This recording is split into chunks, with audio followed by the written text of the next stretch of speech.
¿Qué tal, amigos? Les habla el Padre Rafael Chávez y les doy la bienvenida a este su pequeño espacio de meditaciones. Estamos a miércoles 10 de abril, segunda semana de Pascua. En el nombre del Padre, y del Hijo, y del Espíritu Santo. Amén. Al conmemorar cada año los misterios por los que devolviste a la naturaleza humana su dignidad original y le infundiste la esperanza de la resurrección, te suplicamos, confiadamente, Señor, que en tu clemencia nos concedas recibir con perpetuo amor lo que conmemoramos llenos de fe.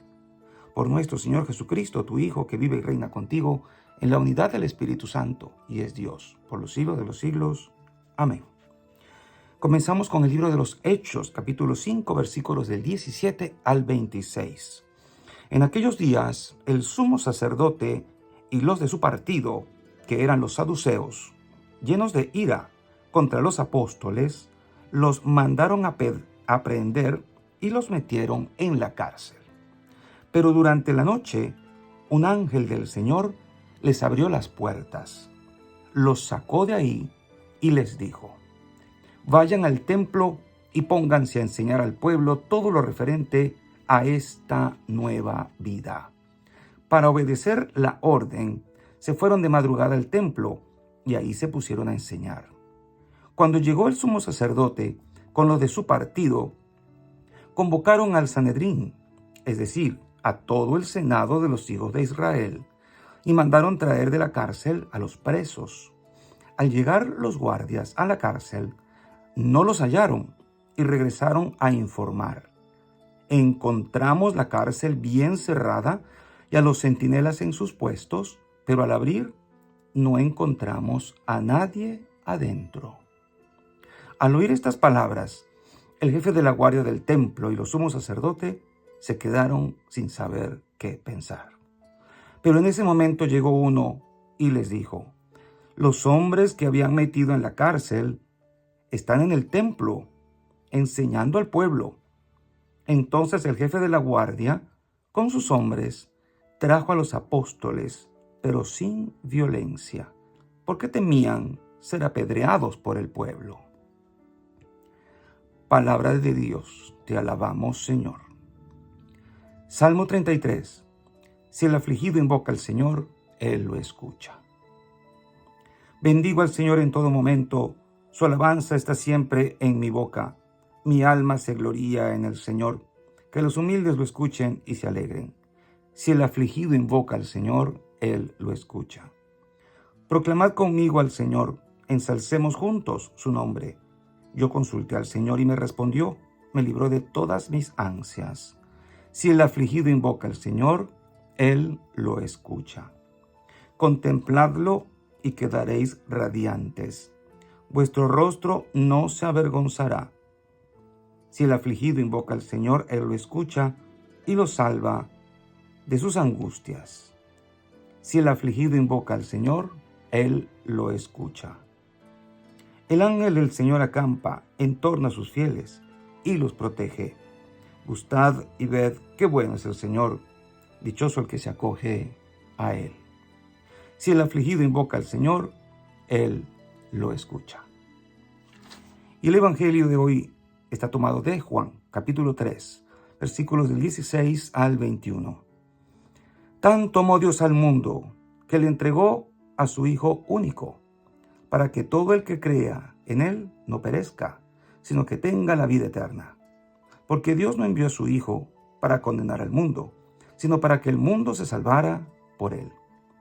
El que cree en Él no será condenado, pero el que no cree ya está condenado, por no haber creído en el Hijo único de Dios.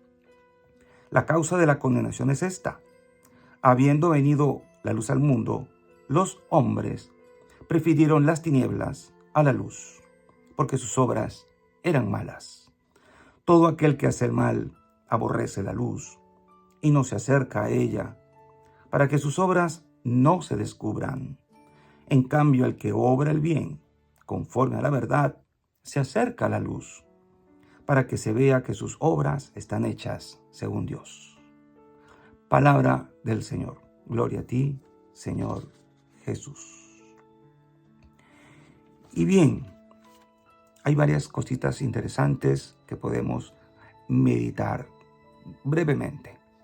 Fíjense que el episodio del libro de los Hechos de los Apóstoles, en el capítulo 5, es uno de mis favoritos, precisamente porque estando metidos en la cárcel, la intervención de Dios a favor de la evangelización es obvia.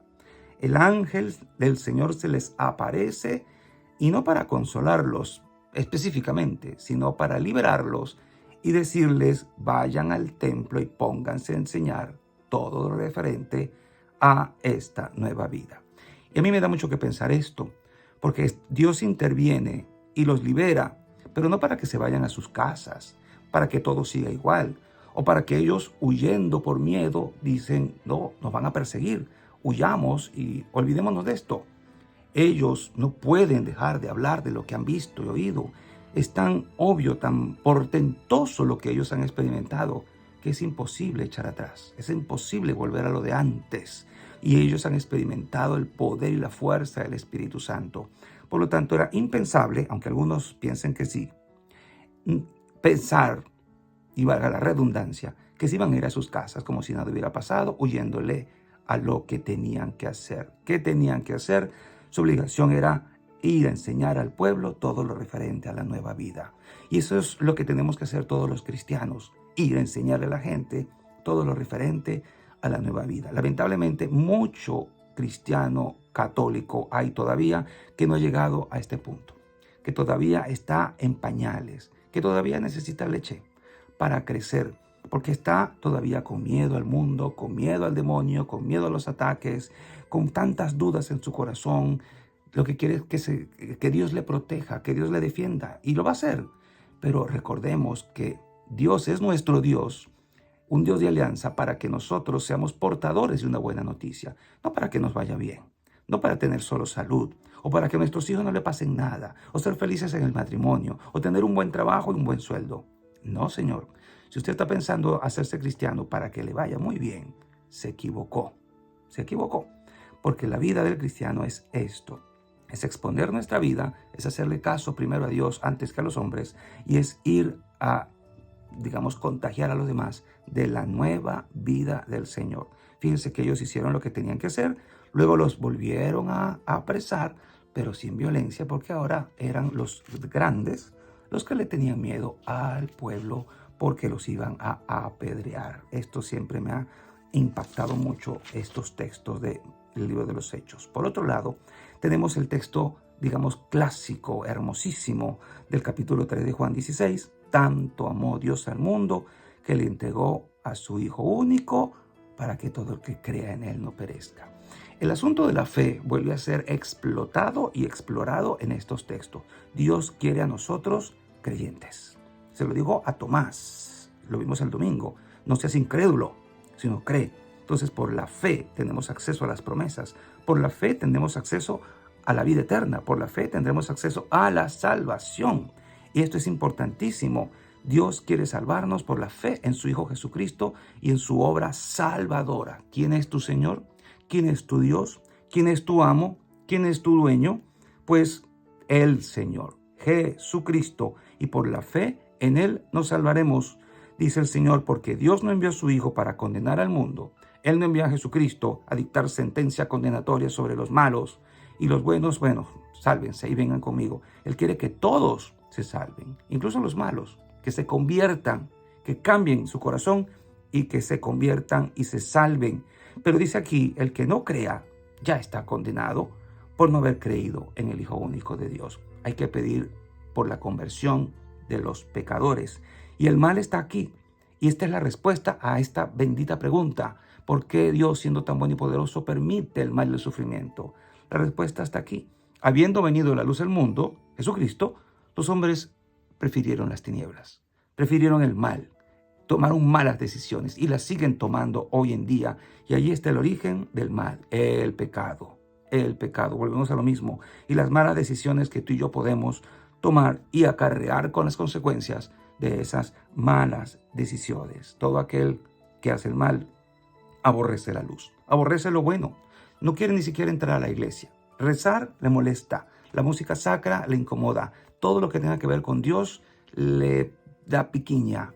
¿Por qué será? Porque sus obras son malas y no quieren verse expuestos. En cambio, el que obra el bien, conforme a la verdad, se acerca a la luz. Decían por ahí, el que nada debe, nada teme.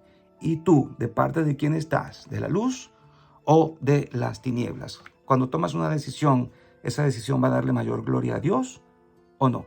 Pidámosle al Señor la sensatez y el buen juicio para tomar buenas decisiones, para acercarnos a la luz, para hacer lo correcto y, en definitiva, para poner nuestra fe en nuestro Señor Jesucristo, que murió y resucitó por nosotros para darnos vida y vida eterna. Y la bendición de Dios Todopoderoso, Padre, Hijo y Espíritu Santo, descienda sobre cada uno de ustedes y les acompañe siempre. Y seguiremos en contacto, si Dios lo permite, a través de este canal. Chao, chao.